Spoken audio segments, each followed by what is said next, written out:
एक दिन की बात है।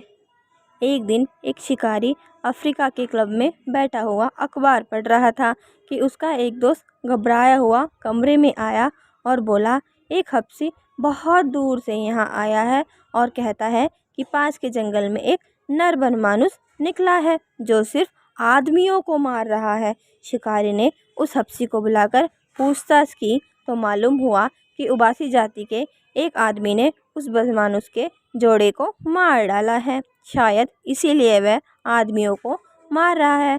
हफ्सी ने कहा, साहब वह बहुत ही खतरनाक है और बड़े बड़े जवान लोगों को मार डालता है। ताज्जुब तो यह था कि वह चुन चुन कर उसी जाति के आदमियों को मारता है। अब तक करीब 10 उबासियों को मार चुका है। शिकारी शेर के शिकार जैसे शिकार करता है। उसने दिल में सोचा, यह बनमानुस तो शेर से भी ज़्यादा खौफनाक है, पहले इसी को क्यों ना मारूं। दूसरे दिन उसने तड़के ही शिकार का सामना ठीक ठाक किया और उसी हफ्सी को लेकर जंगल की तरफ चल पड़ा। कई सिपाही भी मौजूद थे, वह भी अपनी छोलदारियों और बंदूक को लेकर चलने की तैयारी में लग गए।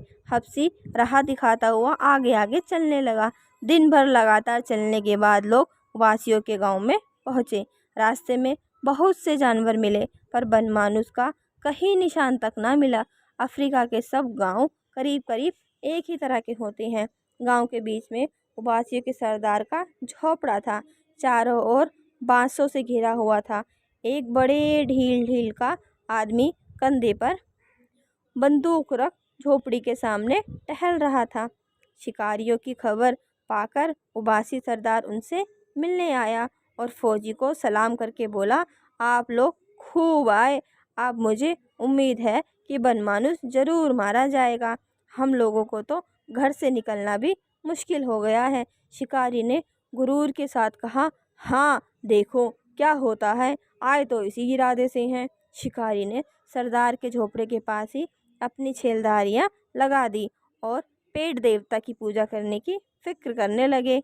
और अचानक किसी के कराहने की आवाज़ आई, जैसे उसका कोई मर गया हो। शिकारी ने पूछा, यह कौन रो रहा है इतनी तेज तेज? हफ्सी ने घबराहट भरी आवाज़ में कहा, हुजूर यह वही बनमानुस है, दिन भर अपने मुर्दे जोड़ों के पास बैठा रोता रहता है और रात होते ही इधर उधर घूमने लगता है। ना मालूम किस वक्त चुपके से गांव में घुस जाता है और किसी न किसी को मार डालता है और किसी जाति के आदमी से नहीं डरता है।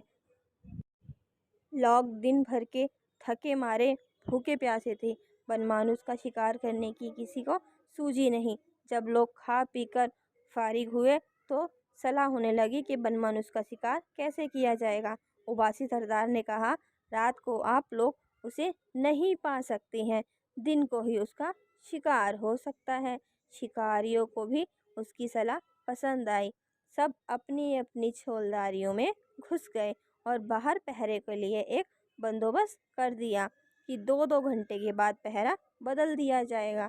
शिकारी थका था, जल्दी ही सो गया, लेकिन थोड़ी ही देर सोया था कि उसकी नींद टूट गई और सामने एक परछाई सी खड़ी दिखाई दी। उसकी आंखें आग की तरह जल रही थी। अफसर ने फौरन आवाज़ दी, सतरी सतरी, पर कोई जवाब ना आया। ना मालूम वह आवाज़ सतरी के कानों तक पहुंची भी या नहीं। अफसर ने तुरंत बिजली की बत्ती जलाई।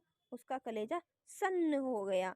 सामने 6 फीट का बनमानस खड़ा था और उसके हाथ में सतरी की बंदूक थी जिसकी नली बिल्कुल टेढ़ी मेढ़ी मुड़ी हुई थी। वह शिकारी की ओर आंखें जमाए हुए था, जैसे सोच रहा था कि इसे मारूं या छोड़ दूं। उसका डरावना चेहरा देखकर शिकारी भी घबरा गया। मुंह से आवाज तक ना निकली। अचानक बाहर किसी चीज के गिरने का धमाका हुआ। शायद कोई सतरी अंधेरे में ठोकर खाकर गिर पड़ा था। बनमानुस उस आवाज से डर गया और झट बंदूक फेंक दी और उछलकर छोलदारी से बाहर निकल गया। अब अफसर साहब के होश ठिकाने हुए, बिछावन से उठे, बंदूक संभाली, बाहर निकले और बिजली की लालटेन लेकर बनमानुस को तलाशने निकल पड़े। लेकिन वह वहाँ कहाँ थे? बनमानुस तो भाग चुका था। मगर इससे ज़्यादा ताज्जुब की बात तो यह थी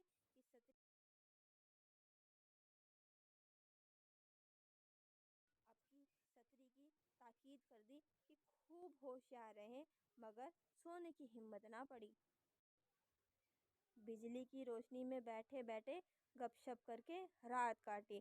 दूसरे दिन तड़के सब लोग शिकार करने चले। गांव के आदमी उन्हें विदा करने के लिए गांव के बाहर तक आए। अच्छी खासी भीड़ जमा हो गई। शिकारी लोग झाड़ियों की आड़ में चलने लगे, जिससे बनमानुस उनकी आहट पाकर कहीं भाग ना जाए। हफ्सी को वह जगह मालूम ना थी जहाँ मादा बनमानुस मरी पड़ी थी। उसी के पीछे पीछे लोग चले जा रहे थे। जाते जाते रास्ते में एक जगह बड़ी बदबू आने लगी। हफ्सी सहम कर ठिठक गया और कान लगाकर सुनने लगा। वही रोने की आवाज़ सुनाई दी। शिकारी ने अपने साथियों से कहा, तुम लोग बंदूक तैयार रखो, मैं आगे आगे चलता हूँ। मगर अभी 200 कदम भी ना गए थे कि वह बनमानुस नजर आ गया। मगर वह अकेला ना था, उसके जोड़े की लाश भी वहीं पड़ी हुई थी। बनमानुस उस लाश पर झुका हुआ अपने दोनों हाथों से छाती पीट पीट कर रो रहा था। उसके चेहरे से ऐसा मालूम हो रहा था कि मानो वह अपने जोड़े से कह रहा है कि एक बार फिर उठो, चलो यह देश छोड़कर उस देश में जाकर बसेंगे जहाँ के आदमी इतने निर्दयी, इतने कठोर नहीं हैं। जब वह देखता था कि उसके इतना समझाने पर भी मादा ना बोली, तो वह छाती पीट पीट कर रोने लग जाता था। वह हाल देखकर शिकारी का दिल पिघल गया। बंदूक उसके हाथ से गिर पड़ी। शिकारी का जोश ठंडा हो गया। साथियों को लेकर वह डेरे पर लौट आया। सब लोग वहां बैठकर बातें करने लगे। जानवरों में भी कितनी मोहब्बत होती है। लाश सड़ गई है, मगर नर अभी तक उसे नहीं छोड़ रहा है। उबेसियों ने यह बहुत बुरा काम किया है कि उसके जोड़े को मार डाला।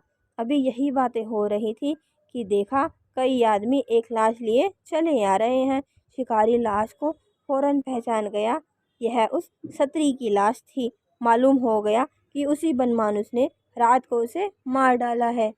शिकारी क्रोध से अंधा हो गया। बोला, अब इस दुष्ट को किसी तरह से नहीं छोड़ूंगा।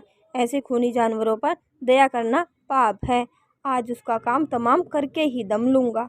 यह कहकर वह फिर उसी जगह पर पहुंचा जहां मादा मरी पड़ी थी। मगर अब की बनमानुस वहां ना दिखाई दिया। तब यह लोग उसके तेवे उसकी खोज में चले। आखिर एक पहाड़ी के नीचे से, जहां एक पहाड़ी नदी बहती थी, बनमानुस आता हुआ दिखाई दिया। उसकी देह से बूंद बूंद पानी टपक रहा था। मालूम होता है कि अभी नहा कर निकला है। शिकारियों को देखते ही पहले तो वह गरज उठा, फिर किसी शोक में डूबे हुए आदमी की तरह छाती पीट पीट कर रोने लगा। वह लोग चुपचाप खड़े रहे। जब वह बिल्कुल पास आ गया तो अफसर ने उसके कंधे पर निशाना लगाकर गोली चलाई। वह जोर से चीखा और गिर पड़ा। उसका एक कंधा जख्मी हो गया था, पर वह तुरंत ही दूसरे हाथ के सहारे अफसर की तरफ दौड़ा। अफसर ने अब की बार उसकी छाती पर गोली चलाई। शिकारियों ने समझा उसे मार दिया गया है, लेकिन वह मरा नहीं था। वह चट्टान को फांदकर भाग गया और जंगल में घुस गया। शाम होने को थी। अब उसे ढूंढना बेकार समझकर शिकारी डेरे पर लौटने लगे। अब सबको यह मालूम था कि वह घायल हो चुका है। फिर भी लोगों ने पहरे का बंदोबस्त किया और खा पी कर सोए। रात भर सब लोग आराम से सोते रहे। अफसर साहब की नींद खुली ही थी कि एक हफ्सी दौड़ा हुआ आया और बोला, साहब वह तो फिर रो रहा है। अफसर ने ध्यान से सुना और बोला, हाँ, यह तो उसी के रोने की आवाज़ है। लोगों ने झटपट कपड़े पहने और बंदूक लेकर रवाना हो गए। उस जगह पहुंचकर ये लोग झाड़ियों की आड़ में दोनों बनमानुसों की अंतिम प्रेम लीला का तमाशा देख रहे थे।